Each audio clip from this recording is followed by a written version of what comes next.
Fear of criticism and failure to make plans and put them into action because you're afraid of what other people might think is at the top of the list of why people do not succeed, achieve goals, and go after the dreams that they want for their life. We're continuing the reading of Think and Grow Rich by Napoleon Hill. We're on chapter 9, Persistence, and I believe this is day 4. I could be mistaken, but there's a playlist here. Follow along. We left off last reading with Napoleon Hill describing the symptoms of lack of persistence. We went through that list last session, and it ends with the 16th reason: fear of criticism, failure to create plans and to put them into action because of what other people will think, do, or say. Have you ever kind of clammed up or put a dream on hold or just forgotten about something because you feel foolish, you feel silly, you feel stupid? You're like, oh my God, what do people think of me? What if I fail? This enemy belongs at the head of the list because it generally exists where we can't see it in our subconscious mind, and then we believe it to be true. This, lack of belief in yourself, lack of belief in myself, is at the top of the list of why we do not live the life we want. He goes on to say, let us examine some of the symptoms of fear and criticism. The majority of people permit relatives, friends, and the public at large to so influence them that they cannot live their own lives because they fear criticism. Huge numbers of people make mistakes in marriage, stand by the bargain, stand by that plan or whatever they decided to be in, and go through life miserable and unhappy because they fear criticism, which may follow if they correct the mistake.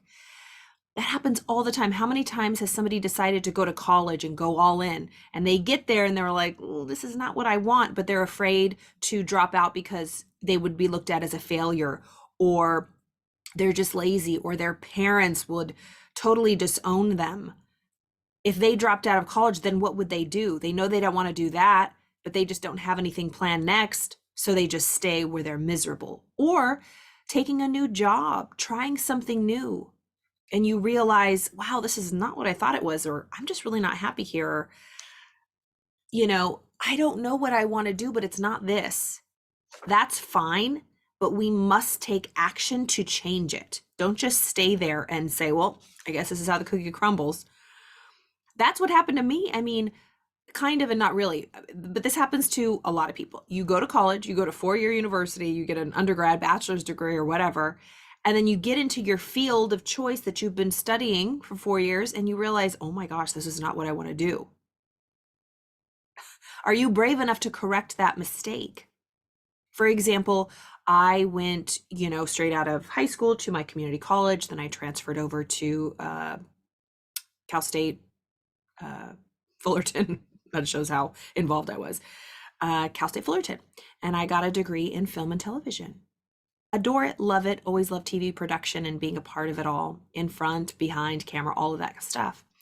And I moved out to LA, did my internship. I got into TV production, and it took 8 months.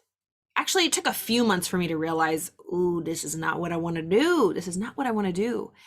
And I think I started in February of 2007. And by August of 2007, I just remember when the show that I was working on wrapped, I drove off. I was at CBS TVC, CBS Television City over by the Grove in Los Angeles, if you know where that is. I was working at that studio, and I driven off that lot, and I was like, I ain't ever coming back. I don't give a crap. I'm not going to deal with that. I didn't like it. It just wasn't for me.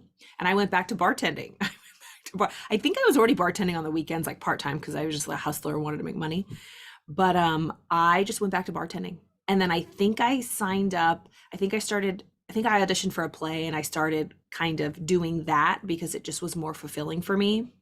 Being a part of a theater group, an acting class, and I just started bartending again. And I did feel like a failure. I did feel like, oh my gosh, I spent all this time and all this money going to school to be in production and do all this, and I'm not even doing that. I'm bartending again. What was it all for? But I didn't know at the time, but I was brave enough to correct the mistake. Not that it was a mistake, but it was just not right for me, and I had to find what was right. It was very uncomfortable, but we have to do that. All right. So huge numbers of people make mistakes in marriage, stand by the bargain. Huge Numbers of people make mistakes in education, in the degree they chose, whatever field, and they stand by it and they just go through their life miserable because they fear the criticism and what other people will think if they follow their heart and find another way. Millions of people neglect to acquire. Oh, wait. Okay, so it says, so they go through life miserable and unhappy because they fear criticism, which may follow if they correct the mistake. Anyone who has submitted to this form of fear knows the irreparable damage it does by destroying ambition, self-reliance, and the desire to achieve. Oh, that's big. Millions of people neglect to acquire belated educations after having left school because they fear criticism. This is kind of along the lines of what I was saying before.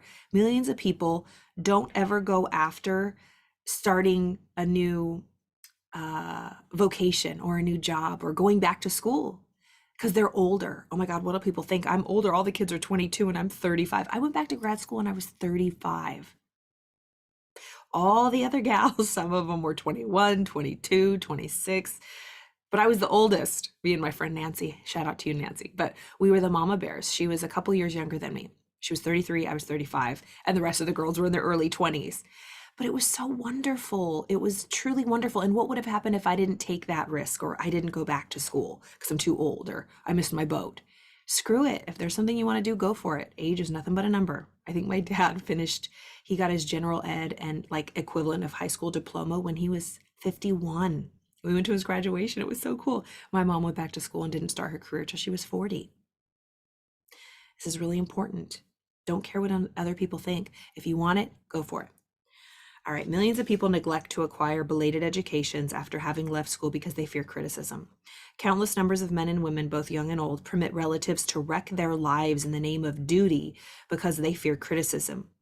Duty does not require a person to submit to the destruction of his personal ambition and the right to live his own life in his own way. Let's read that again. So countless numbers of people, both young and old, they allow their relatives to completely ruin and destroy their lives and ruin their ambitions to live the life they want. Out of duty, out of you should be doing this. Who do you think you are for wanting to live your life? You owe it to us and our family to remain loyal and don't leave the town and don't, divorce your partner or whatever, even when things aren't working out. Out of loyalty. No, you're not loyal to anything but your own self and soul. And by doing that, will help your whole family. On the outside, it might look selfish, but if you don't live for yourself and you just live for other people, you're just killing yourself and everybody else, ultimately. All right. People refuse to take chances in business because they fear the criticism which may follow if they fail. The fear of criticism in such cases is stronger than the desire for success. This is the problem, the main problem. When our fear of criticism, just fear in general, is stronger than our desire for what we truly want in life. Too many people refuse to set high goals for themselves, even neglect selecting a career, going after the career they really want, because they fear the criticism of relatives and friends who may say, "Don't aim so high. People will think you're crazy." I know a lot of people that watch this can relate. How many times have you questioned yourself? Or even maybe you were brave enough or had enough guts to go after what you want, but you still feel guilty and you still feel insecure and you still feel inadequate or unworthy or question yourself.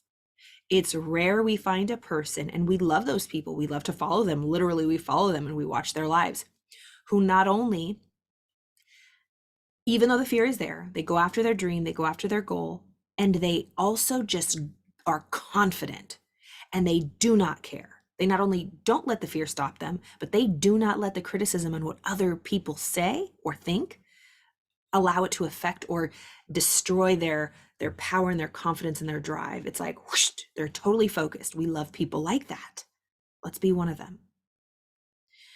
When Andrew Carnegie suggested that I devote, so this is Napoleon Hill talking, when Andrew Carnegie suggested that I devote 20 years to the organization of a philosophy of individual achievement, My first impulse of thought was fear of what people might say. So basically, the story of Napoleon Hill and the principles of success, and then which turned into Think and Grow Rich.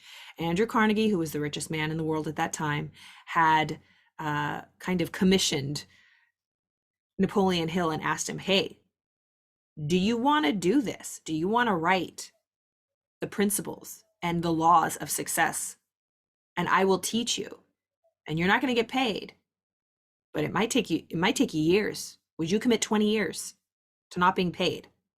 So he's saying, when Andrew Carnegie suggested that I devote 20 years to the organization, this philosophy of writing this book, basically, to the individual achievement, my first impulse of thought was fear of what people might say.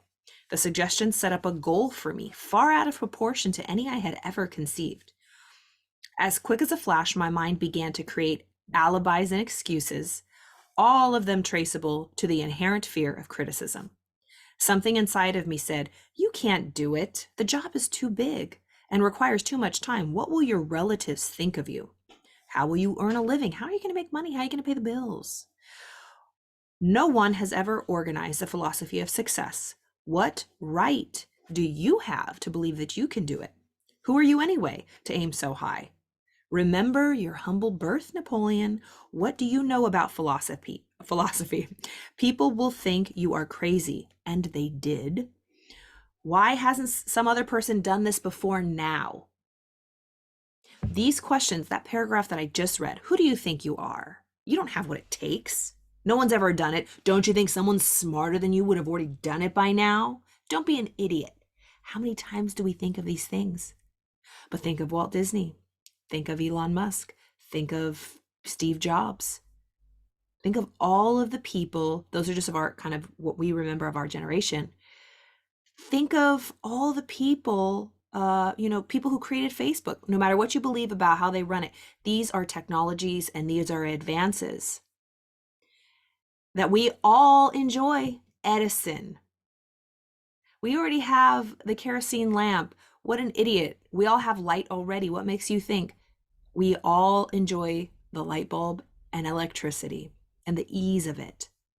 But of course, when anybody has an idea that's new, that's a desire of their heart, maybe even if it's new, synthetic imagination, maybe taking something that's already in existence and making it better.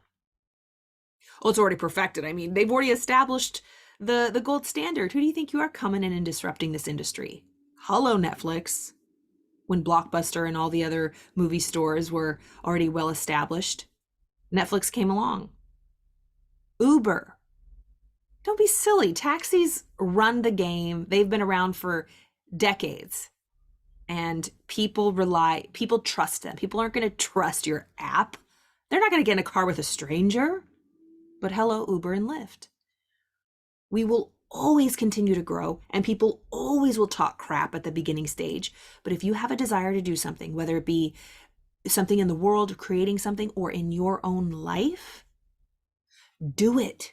You have to do it. You cannot, take inside of your ship and allow that water to sink your ship.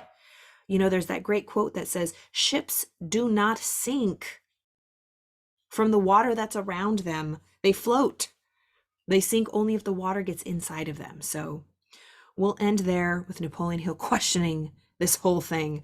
This is a really good section. So I love, and it kind of talks about the roots of the things that I study. So Andrew Carnegie, Napoleon Hill, Earl Nightingale, Bob Proctor, and me, because I learned from Bob Proctor, who learned from Earl Nightingale, who learned from Napoleon Hill, who learned from Andrew Carnegie. So this is, a proud legacy that we carry the torch, me and all the other consultants, for the Proctor Gallagher Institute. And if you have any questions, you can check out my new website, carlaelizondo.com, and I teach one of the most powerful programs and other programs as well. So if you're interested in that, please reach out and I would love to answer any questions you have. Other than that, we will continue this reading. I think we probably have a couple more sessions left. So as always, it is in the playlists. I believe I have it under Think and Grow Rich, Chapter 9 on YouTube. And I will see you next time.